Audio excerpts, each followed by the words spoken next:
In April of 1945, Benito Mussolini was shot alongside Clara Petacci. His death marked the end of fascism in Italy. But after the execution, there was an immediate void: the fate of his children. The dictator's family had lived among privileges while the country suffered war, repression, and hunger. Now they became heirs to a name associated with defeat and violence. Mussolini's children were singled out by society and monitored by the new authorities.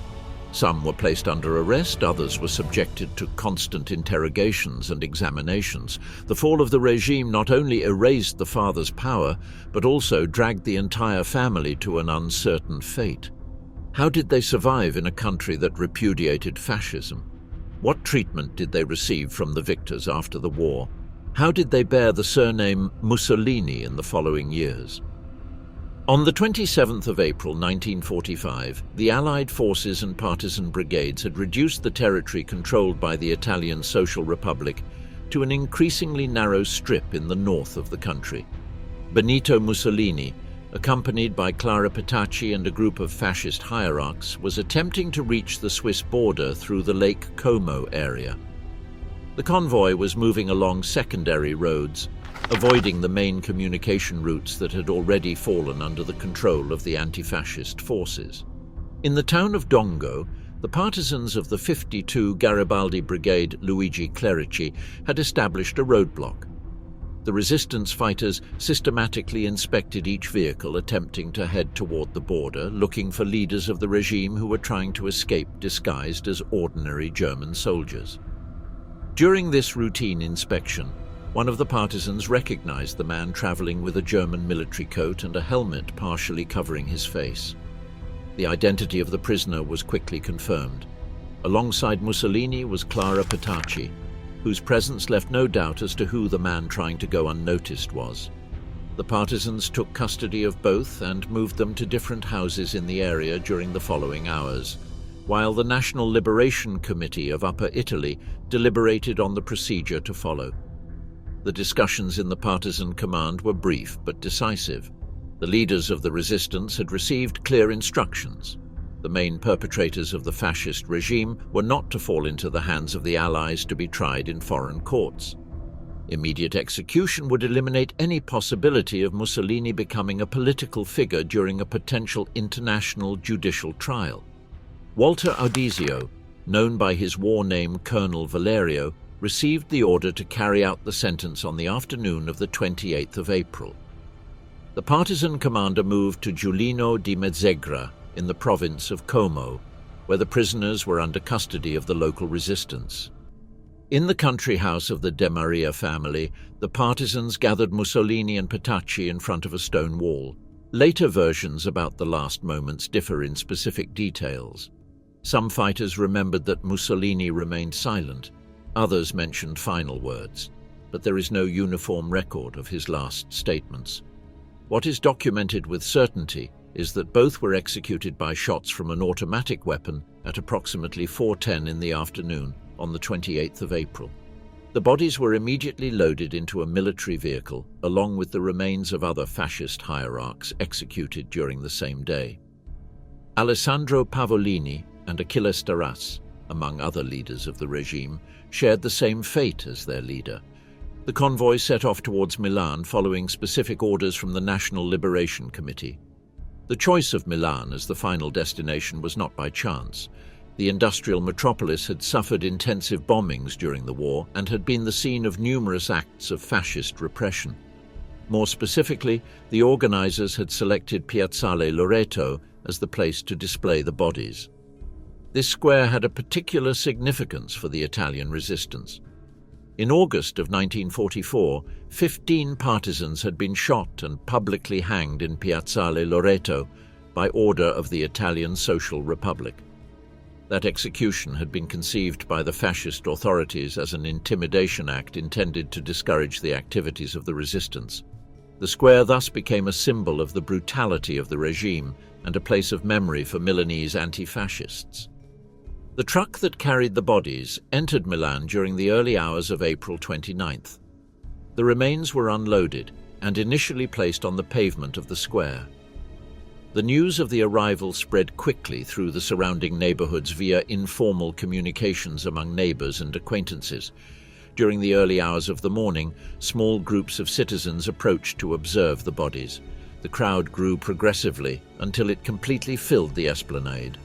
Those present approached the corpses, shouted anti-fascist slogans, spat, and hit the remains with sticks and stones.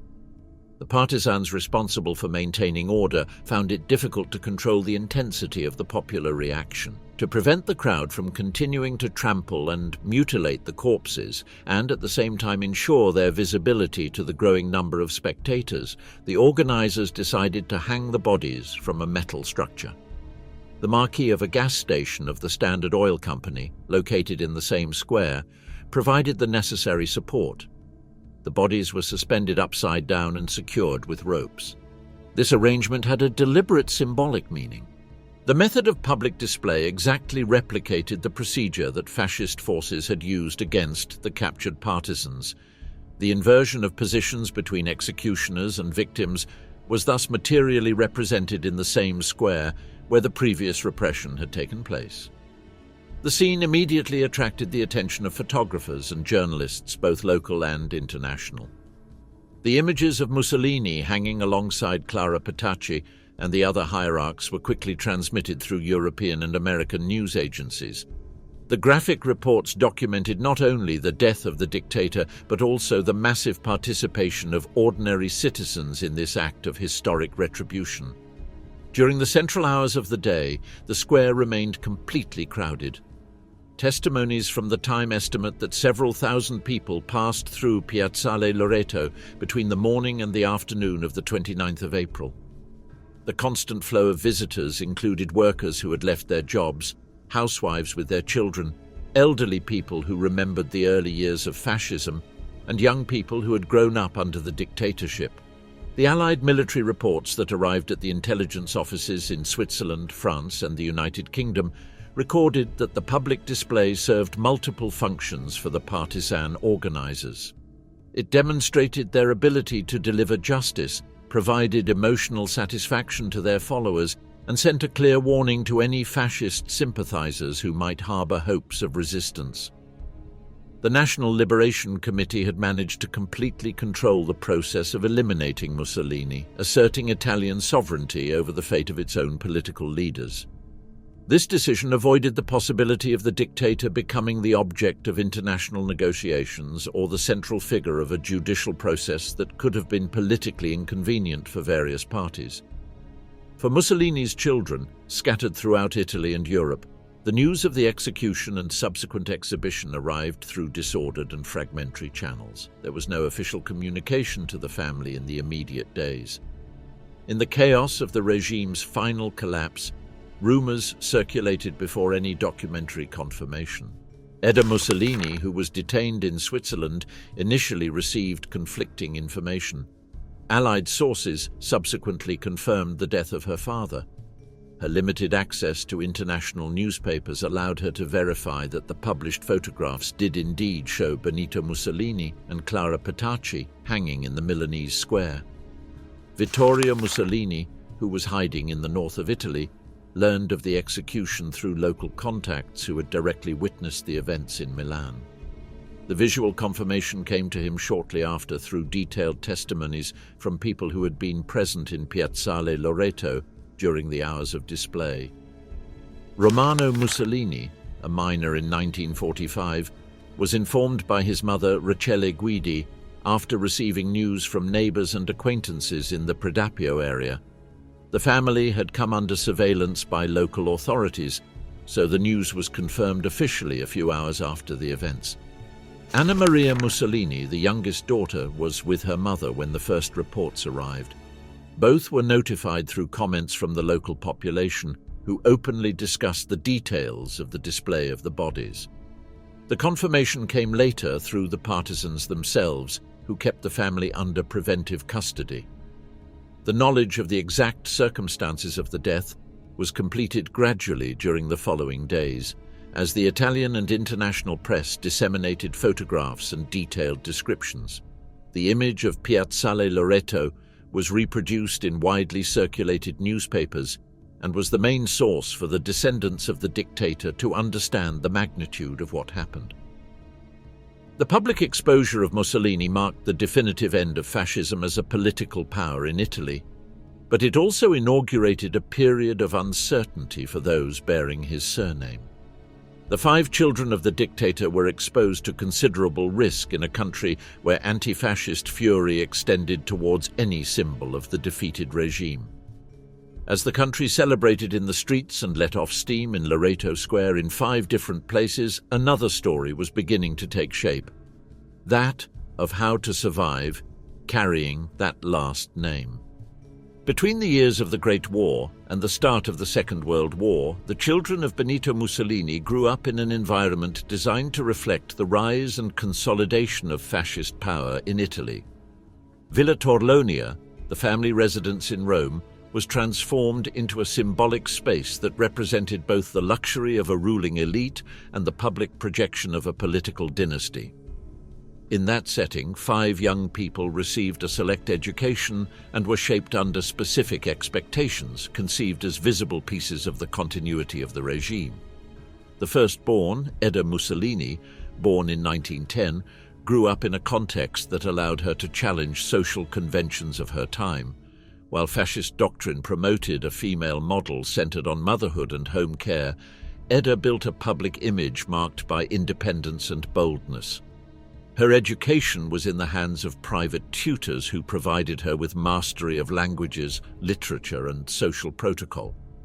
This background enabled her to move with ease in diplomatic and aristocratic environments, a circumstance that became decisive when she began to accompany her father in official events.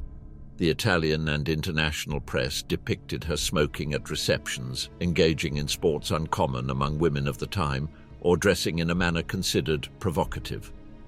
In 1930, her marriage to Galeazzo Ciano, son of an admiral and diplomat with a career, consolidated a strategic bond that strengthened the position of both families within the fascist apparatus.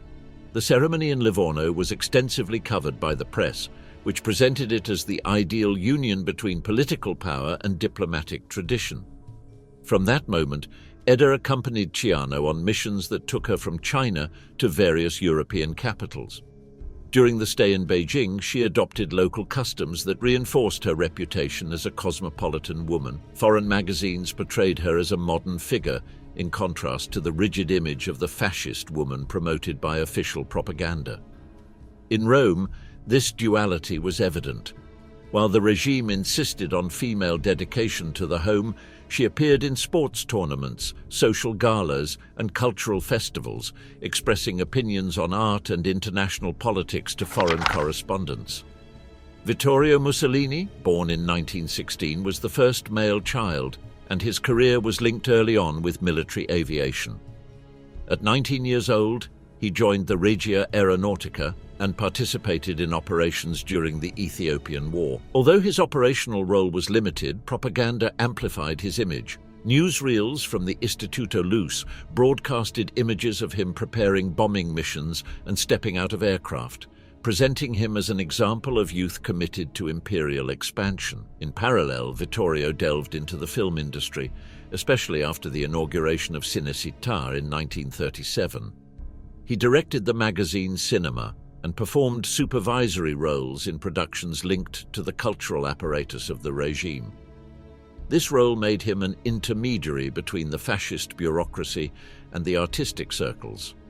He was nicknamed the Prince of Fascist Cinema, both because of his status as the son of the dictator and for his technical interest in film creation. His writings reflected the official line on aesthetics and content, but they also demonstrated knowledge of the medium beyond propaganda. Bruno Mussolini, born in 1918, shared with his older brother the passion for aviation, although his profile was different. He specialized in experimental flights and speed records. In the 1930s, he participated in aeronautical competitions that attracted the attention of the specialized press. Unlike Edda or Vittorio, Bruno stayed away from political controversies, and his public image was associated with technical advancement and scientific innovation. The photographs showed him in cockpits of experimental aircraft, along with engineers and mechanics. His figure represented the technological dimension of the fascist project, a country capable of competing with the most developed industrial powers.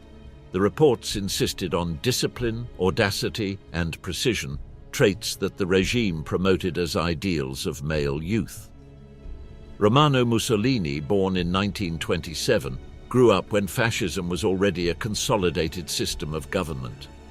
His childhood was spent entirely in Villa Torlonia, surrounded by comforts and under private education.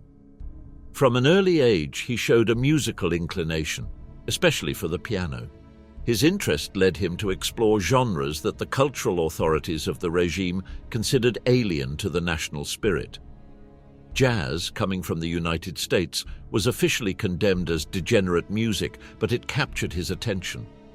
Romano studied it self-taught thanks to imported recordings he obtained through informal channels. Although he maintained a low profile compared to his older siblings, he embodied the artistic side of the family, reflecting a different aspect of the official aspirations. The youngest daughter, Anna Maria, was born in 1929 and grew up under the close control of her mother, Rachele Guidi. Unlike her brothers, she remained practically invisible to the press. Her childhood was marked by studies in private schools and activities typical of her age. The close relationship with her mother kept her protected from public exposure. She represented the domestic dimension of the family, a symbol of innocence and normality within a home that in practice was the center of state propaganda. The fascist regime used the Mussolini family as a representation of its own political project. The newsreels showed carefully planned scenes at Villa Torlonia, the leader surrounded by his children playing sports or sharing family activities. Each descendant played a functional role in that narrative. Edda projected modernity and international connection. Vittorio combined military discipline with film culture. Bruno represented technical innovation in aviation. Romano showed artistic talent. Anna Maria embodied childhood protected under the maternal figure. The propagandistic intention was clear: to present fascism as a comprehensive model of family life and, at the same time, to naturalize the continuity of the regime through the lineage of the head of state. The family was transformed into a political showcase intended to display discipline, modernity, and stability. The material privileges of this environment were evident. The dictator's children received the best private instruction available, traveled abroad, had access to cultural and diplomatic circles, enjoyed luxurious residences with full-service staff, and participated in high-level ceremonies. Villa Torlonia became a protocol stage, where Mussolini's descendants acted as hosts at official receptions, meetings with dignitaries, and party celebrations. This early exposure to power taught them codes of conduct and social expectations typical of a ruling environment. The educational design combined traditional subjects with specific preparation for roles in the state apparatus. Language learning, diplomatic protocol, military fundamentals, and artistic appreciation were part of a curriculum aimed at projecting them as capable representatives of the regime. Together, this training sought to build an image of dynastic continuity. For almost 3 decades, Mussolini's children lived a life marked by luxuries and expectations, without direct contact with the deprivations that affected the majority of the Italian population. Their lives were determined by a political project that used them as symbols and kept them in a privileged circle. But as the war progressed and the system began to show signs of wear, that carefully constructed world faced a transformation that would soon completely alter their fate. On the 24th of July 1943, the Grand Council of Fascism met at the Palazzo del Littorio in Rome. The session continued until the early morning of the following day and defined the political fate of Benito Mussolini. Among the 21 councillors present was Galeazzo Ciano, Minister of Foreign Affairs and husband of Edda Mussolini. The motion presented by Dino Grandi proposed that King Victor Emmanuel III regain control of the armed forces, effectively displacing the Duce. The vote was favourable to the motion, with 19 votes in favour and only 7 against. Edda followed these events from Villa Torlonia, in telephone contact with her husband. Ciano had come to the conclusion that Italy had to distance itself from Germany to avoid a total defeat. His decision did not stem from a personal conflict with Mussolini, but from a political analysis backed by diplomatic reports warning of the impossibility of the Axis's victory. On the 25th of July, the king summoned Mussolini to Villa Savoia and informed him of his dismissal, accompanied by an order for immediate arrest.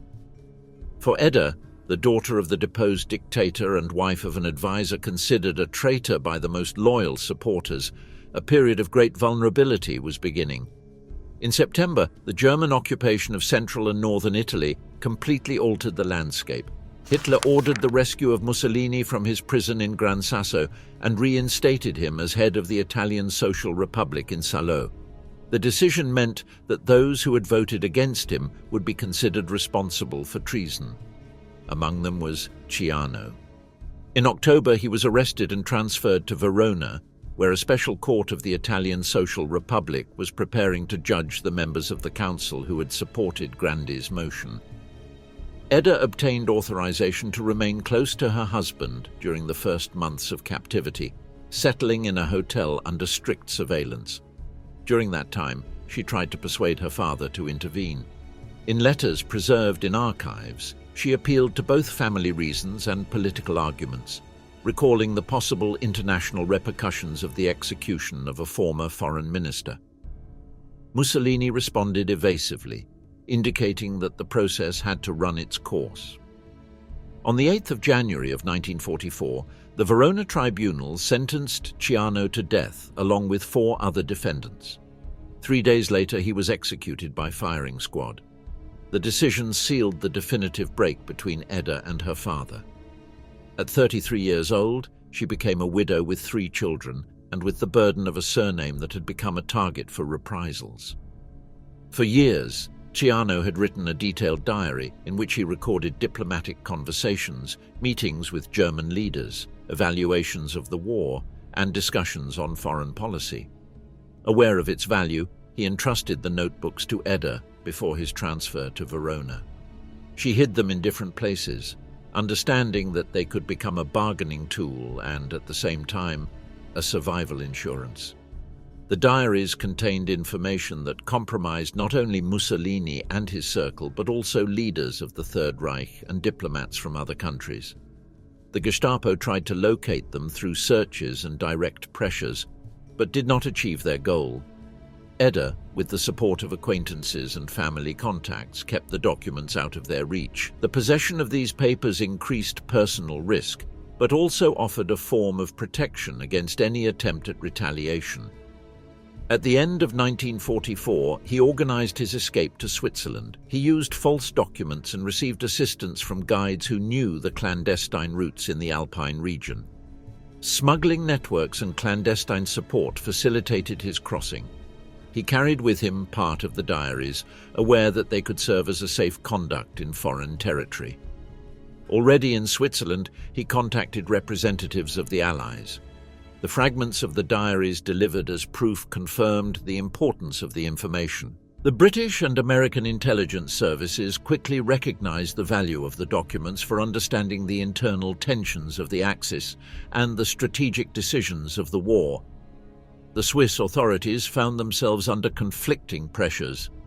Germany requested her extradition while the Allies sought to protect her as a source. Finally, Switzerland opted to grant her temporary asylum in the canton of the Grisons. During the last months of the war, she remained there under supervision while the diaries were evaluated and circulated in a restricted manner among Allied diplomats. With the German surrender in May of 1945, the situation changed drastically. Italy, now under a provisional government, requested its surrender. The usefulness of the diaries as a guarantee lost relevance. Edda was returned to custody and prosecuted for collaboration with the regime. The trial began in 1946. The prosecutors accused her of having been an active part of the fascist regime due to her privileged position and her participation in public life during the years of her father's rule. The defense argued the opposite. presenting her escape with the diaries as an act of opposition and recalling the attempts to save Ciano as proof of distance from fascism in its final phase. The court recognized the complexity of her situation, but determined that her position within the dictator's family hierarchy required an exemplary punishment. She was sentenced to 2 years of confinement on the island of Lipari in the Mediterranean. The penalty, considered mild compared to that of other collaborators, had a symbolic nature to mark a visible punishment without reaching excessive repression. During the confinement, he maintained limited correspondence with family members and lawyers. The preserved letters show that his main concern was to ensure a stable future for his children. In 1947, after serving his sentence, he settled in Rome. His living conditions had changed drastically. The wealth and prestige of Villa Torlonia had vanished and his economic situation was precarious. The social circle he had frequented before the war no longer existed. The diaries of Ciano began to be published in international editions in the following years. In the United States and in the United Kingdom, volumes appeared that revealed private conversations between Mussolini and Hitler, critical assessments of the German military capability, and testimonies of the internal tensions within fascism. These publications drew worldwide attention, consolidating the diaries as a fundamental source for the historiography of the war. In the post-war period, Edda maintained a discreet profile. In the 1950s, she wrote her memoirs, which were not published until 1975 under the title La mia verità. In them, she recounted episodes of her life during the regime and the war without offering an explicit condemnation of her father's policies or a total vindication of his legacy. The text combined personal memories with observations on political decisions that had directly impacted her family. Over the years, Edda lived in Rome away from the public sphere. Her name remained linked to Ciano's diaries, considered a key document for understanding the divisions within fascism and the relationship with Nazi Germany. Meanwhile, other members of the Mussolini family sought different strategies to confront the burden of the surname. Vittorio Mussolini joined the Regia Aeronautica in 1935 when Italy was beginning its offensive against Ethiopia. He participated in bombing missions aimed at weakening Ethiopian resistance through attacks on military positions and troop concentrations. Operational reports record him as a member of squadrons that were perfecting air support tactics that would later be applied on other war fronts.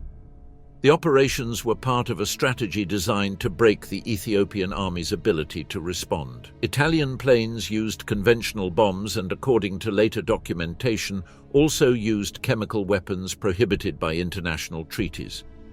Vittorio participated in flights where these methods were applied, although he did not have the rank to intervene in strategic planning. In his later writings, he recounted these experiences from a technical perspective, describing bombing procedures, navigation difficulties in unknown terrains, and the effectiveness of different types of munitions. Although he did not perform command functions, fascist propaganda presented him as an example of the Mussolini family's personal commitment to imperial expansion. The military press published articles and images showing him in an aviator uniform alongside other pilots. These representations consolidated the idea that the fascist dynasty directly shared the risks of the colonial war. With the end of the campaign in Ethiopia, Vittorio had gained combat experience and valuable contacts within the military structure. His accreditation as an experienced pilot offered him opportunities in air modernization projects and in civil aviation. However, his career soon turned towards the cultural sphere, parallel to the consolidation of Cinecittà as the cinematic center of the regime. In 1937, he was appointed director of the magazine Cinema and assumed responsibilities in supervising film productions. Fascism conceived of cinema as a fundamental instrument of propaganda and entertainment, capable of spreading official values among the population. Vittorio's role was to ensure that projects met the established ideological criteria. His function was primarily administrative and political. He acted as an intermediary between filmmakers and the regime's bureaucracy. The Cinecittà archives keep records of meetings where he participated in decisions related to scripts, casting, and funding. He lacked specific training in cinematography, but his surname gave him authority. Some directors described him as an efficient mediator, aware of the limits imposed by propaganda and the needs of professionals in the sector. This combination made him a visible figure of the fascist cultural project, presented as a symbol of youth capable of uniting military discipline with artistic sensitivity. During the Second World War, Vittorio alternated between his role as an aviator and his responsibilities in the cultural field. This duality was used by propaganda as an example of the comprehensive education that fascism sought to instill in its leading figures. However, the defeat of 1943 placed him in a precarious position. After the fall of the regime and the German occupation, he became a target for partisans and Allied authorities who were seeking the main representatives of fascism. Vittorio managed to evade immediate capture thanks to a network of contacts built in aviation and cinema. He frequently moved between hideouts in northern Italy, using false documentation and logistical support provided by loyal personnel. This network included both former officials and civilians willing to collaborate due to ties of friendship or convenience. In the last months of the war, he planned his escape to Switzerland and from there to Argentina. The government of Juan Domingo Perón had opened the doors to European exiles, including figures linked to the defeated regimes. In 1946, Vittorio managed to embark towards Buenos Aires via clandestine routes connecting the Mediterranean with South America. Once in Argentina, he integrated into a large Italian community that combined long-standing economic emigrants with recent political refugees. There he tried to continue his work in the cultural industry, establishing contacts with local producers and participating in projects that combined Argentine and Italian capital. Although his influence was less than that exerted in Cinecittà, he managed to maintain a constant activity and a reasonable standard of living. In this context, his work as a writer and propagandist also began. He published texts in media aimed at the Italian community in which he defended the memory of his father and the fascist regime. In 1946, Warfare Aviation in Ethiopia appeared, a work in which he described the air operations of the African campaign as legitimate and necessary, omitting references to the use of chemical weapons. The book detailed air tactics and presented the conquest as a civilizing mission. This publication was followed by other autobiographical writings, such as My Father the Duce, where he combined family memories with political reflections. The narrative insisted on portraying Benito Mussolini as a visionary statesman whose errors had been tactical rather than principled. In this way, Vittorio sought to rehabilitate the paternal figure in an international context that had openly condemned fascism. During the 1950s and 60s, with a political climate in Italy less hostile towards former fascists, he decided to return. His return coincided with the growth of the Italian social movement, a party that brought together nostalgic and nationalist sectors. Vittorio became a frequent collaborator in its activities, participating in conferences, publications, and commemorative events. In these interventions, he avoided direct references to war crimes, insisting instead that the alliance with Germany had been a strategic necessity and not an ideological choice.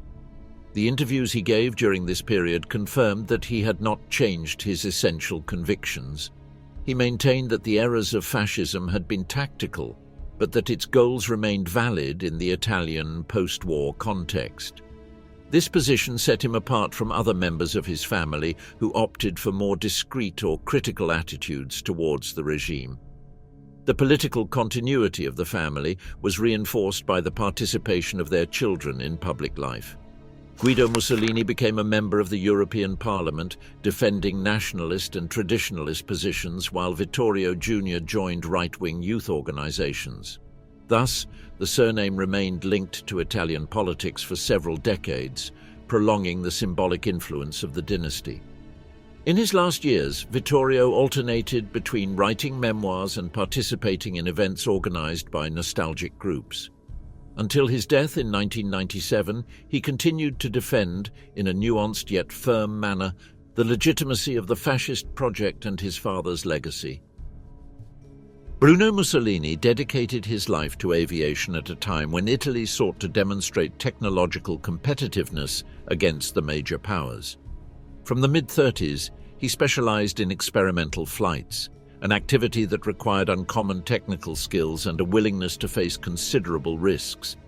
His task was to pilot prototypes manufactured by companies like Machi, Fiat, Caproni, and Piaggio, taking these aircraft to their operational limits to evaluate speed, maneuverability, fuel consumption, and stability in adverse conditions.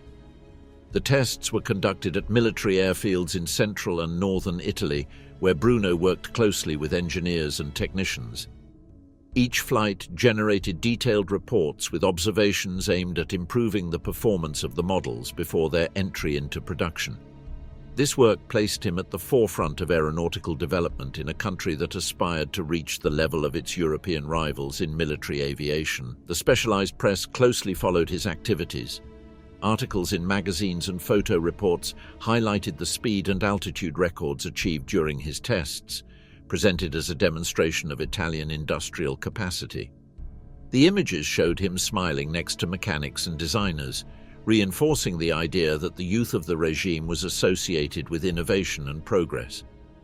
Unlike his older brothers, Bruno avoided social and political life, concentrating almost exclusively on technical aspects. His usual conversations were with engineers and aircraft builders rather than with diplomats or party officials. This inclination gave him a unique profile within the Mussolini family, directly linked to the world of technology and research. On the 7th of August, 1941, the accident occurred that cut short his career. That day he was piloting a Piaggio P-108B bomber, the most ambitious project of Italian aviation, conceived to compete with the large, long-range bombers developed in the United States, Great Britain, and Germany. After takeoff from the base in Pisa, the crew reported failures in the control system. Bruno attempted to apply emergency procedures while maintaining communication with the ground, but the aircraft lost stability after a few minutes. The plane crashed near San Giusto, causing the death of all crew members. The subsequent investigation pointed to defects in the hydraulic system as the probable cause of the accident. The funeral of Bruno was held in Rome as a state act. The ceremony, presided over by Benito Mussolini, took place in the church of Santa Maria degli Angeli. The coffin, covered with the national flag, was escorted by aviators in full dress uniform. The propaganda transformed the tragedy into an example of the sacrifice of Italian youth for technical progress and the greatness of the homeland. The Istituto Luce disseminated documentaries that exalted his work as a test pilot, integrating his figure into the pantheon of fascist heroes. In the 2 years following, until the fall of the regime in 1943, Bruno's memory was used in campaigns of patriotic exaltation. Schools, military units, and airfields were named after him as a tribute. His premature death offered the regime the opportunity to present an idealized model of dedication and discipline at a time when the war began to show signs of wear for Italy. While Bruno's career was interrupted in full ascent, Romano Mussolini's life followed a radically different path. Born in 1927, he grew up under the shelter of Villa Torlonia and from a young age showed an inclination for music. He studied piano with private teachers and developed a special interest in jazz, a genre that the regime viewed with suspicion, considering it foreign to the national tradition. Despite cultural restrictions, Romano had access to recordings of American artists thanks to diplomatic and family contacts. During the years of war, he continued to perfect his technique in a context of cultural relaxation forced by military priorities. After the liberation of Italy in 1945, he was briefly detained along with his mother and younger sister and transferred to the island of Ischia. His youth and the absence of direct ties with the structure of the regime facilitated his release after a few months. Unlike his brothers, Romano did not face legal charges. He then decided to turn his hobby into a profession. He began playing in nightclubs in Rome and other cities, performing the classic jazz repertoire and adaptations of Italian music. His talent as a pianist was recognized by musicians and critics, and he soon established himself on the national circuit. In the 1950s, he formed the group Romano Mussolini All-Stars, which gained notoriety on the European scene. With this group, he made recordings for Italian labels and participated in international festivals. His style combined classical discipline with improvisation, which made him one of the main references of jazz in Italy. Although the media could not ignore his surname, Romano insisted on presenting himself solely as a musician, avoiding statements about politics or family history. The decade of the 60s marked a new turn in his life. In 1962, he married Maria Ciccolone, sister of Sophia Loren, which attracted great media attention. The union, extensively covered by the press, mixed two surnames loaded with public resonance, one associated with entertainment and the other with the fascist regime. The marriage had two daughters, among them Alessandra Mussolini, who would later join Italian political life. Romano always kept his focus on music. His tours took him to European and American stages, where his repertoire included both jazz standards and his own compositions. The latter fused traditional Italian melodies with American-style arrangements, a synthesis that cemented his prestige in specialized circles. International critics recognized him as a solid performer and creator of a personal style within European jazz. Over the course of 3 decades, he recorded several albums that document his artistic evolution. During this time, he maintained a low political profile, even when journalists and biographers attempted to link him with debates about the memory of fascism. His constant response was to refer all conversation to his musical work. Romano died in 2006. His obituaries remembered him as one of the main promoters of jazz in Italy, highlighting the construction of a professional identity independent of the weight of his surname. Musicians and critics bid farewell to him as a key figure in the introduction of jazz into post-war Italian culture. Anna Maria Mussolini was 15 years old when the war in Italy reached its conclusion in May of 1945. During the final months, she had stayed with her mother, Rachele Guidi, in the Lake Como region, far from Rome and the intense bombings that had preceded the collapse of the regime. Her privileged childhood at Villa Torlonia was definitively behind her, replaced by a scenario of uncertainty marked by the downfall of the fascist state. The arrest of Anna Maria and her mother occurred shortly after the execution of Benito Mussolini was confirmed at Piazzale Loreto. The partisan forces applied directives that ordered the preventive arrest of the dictator's closest family members, both to ensure the safety of the detainees themselves and to prevent them from becoming sources of political agitation. The inclusion of Anna Maria in this measure, despite her age and lack of participation in regime activities, reflected the rigidity of the decisions made in that context. The transfer to the island of Ischia was carried out in military vessels that departed from ports of the Tyrrhenian Sea. The operation reflected the administrative disorder of the transition, logistical improvisation, little coordination among local authorities, and absence of defined protocols for the treatment of relatives of fascist leaders. Ischia offered an appropriate environment for confinement, geographical isolation, simple control of the local population, and sufficient infrastructure to accommodate detainees without provoking tensions on the mainland.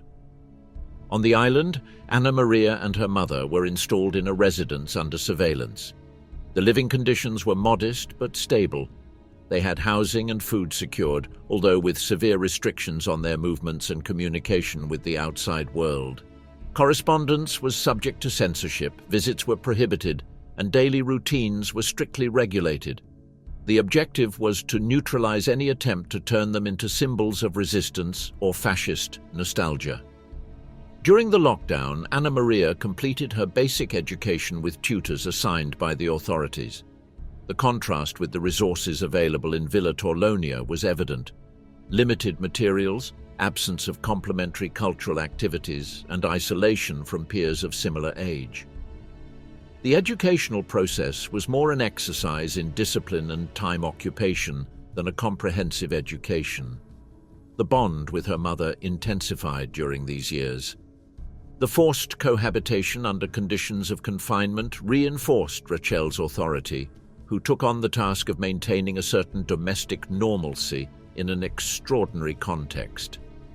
The administrative reports kept in the state archives indicate that Anna Maria always maintained behavior described as cooperative, with no incidents of indiscipline or attempts at escape.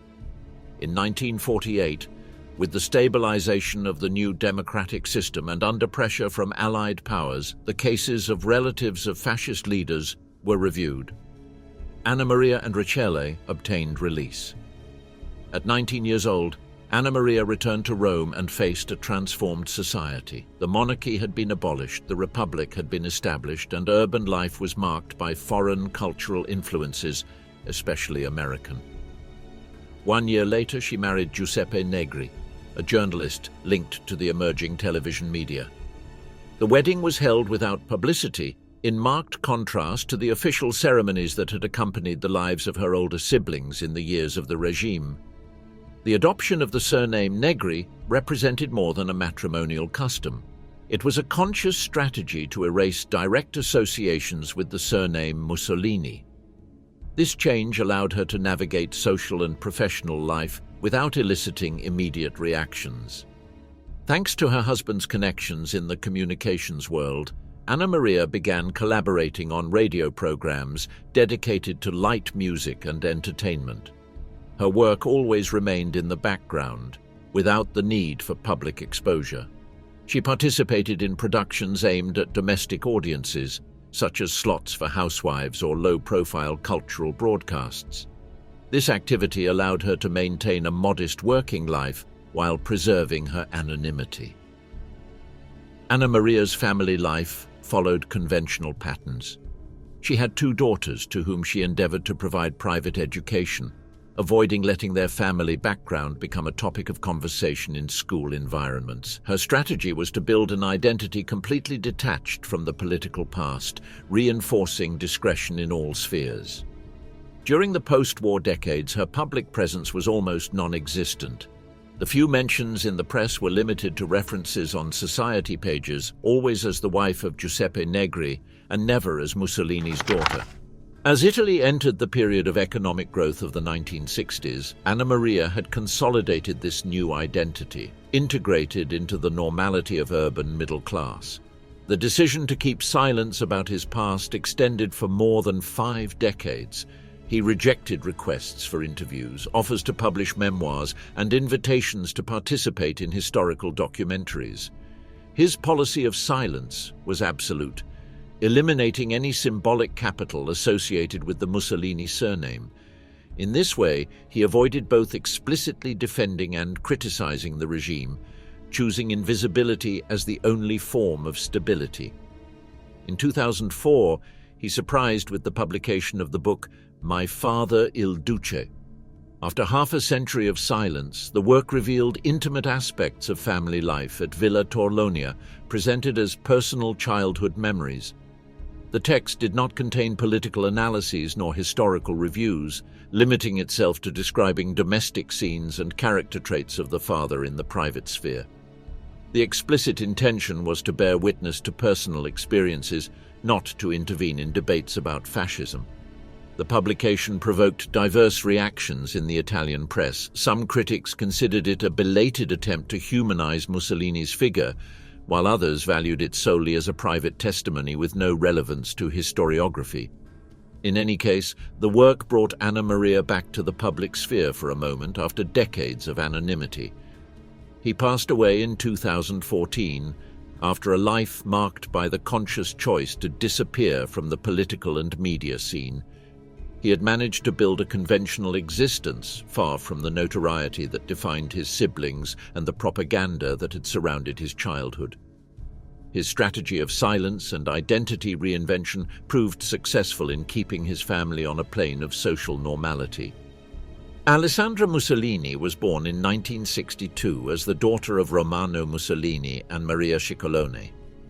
Her childhood took place in a culturally sophisticated environment, marked by her father's music and her mother's artistic connections to the Italian entertainment world. There was no direct link to politics at the time, although the surname inevitably conditioned the public perception of any family member. During the 1970s, he began a career linked to entertainment. He participated in low-budget Italian film productions and television programs aimed at combining emerging figures with well-known last names. In 1982, he recorded a music album titled Amore in a commercial pop style. Although it did not achieve significant success in Italy, it gained unexpected acceptance in Japan, where it became a cult phenomenon. The transition to politics occurred in 1992. Alessandra ran as a candidate for the Italian social movement in the Naples constituency. Her incorporation into the MSI, a direct heir to the neo-fascist tradition, attracted media attention due to the association between her surname and active politics. In campaign debates, she defended her grandfather's memory, stating that fascism had provided stability in an Italy lacking cohesion. These statements contrasted with the majority democratic consensus that explicitly condemned the regime. Under the leadership of Gianfranco Fini, MSI evolved into Alleanza Nazionale in an attempt to gain respectability within the democratic framework. This shift created tensions with Alessandra, who held more open positions on historical vindication. In 2003, the discrepancy turned into a break. She then founded Azione Sociale, a nationalist political formation that maintained ties with European far-right organizations. The alliance with Silvio Berlusconi expanded her margins of action. Elected as a member of the European Parliament in 2004, Alessandra participated in debates in Strasbourg on immigration, family policies, and cultural values. Her interventions reflected a conservative approach focused on defending traditional models.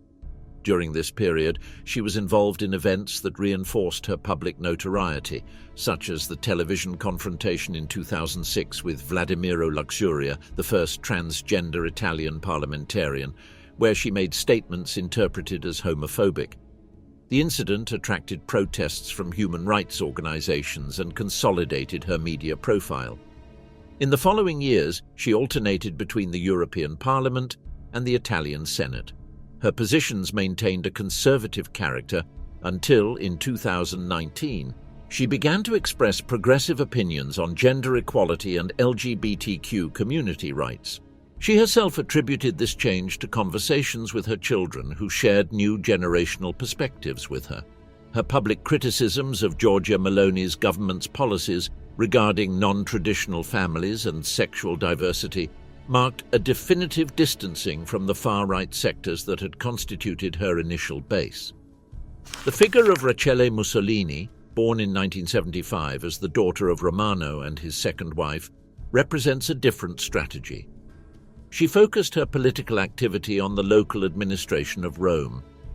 Her entry into the city council as a councillor reflected an approach oriented towards practical management rather than ideological vindication. Her municipal responsibilities included urban services, public transport, and social programs.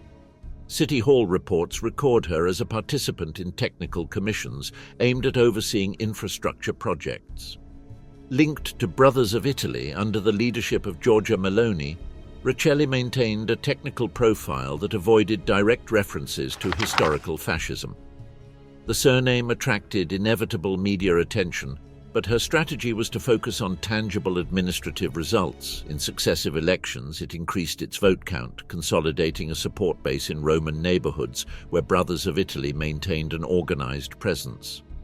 Electoral studies indicated that part of that support came from sectors with nostalgia for strong leadership, while another sector valued its work in the local sphere. The third generation of political descendants includes Caio Giulio Cesare Mussolini, born in Buenos Aires in 1968 and raised in 1969 Venezuela before settling in Italy.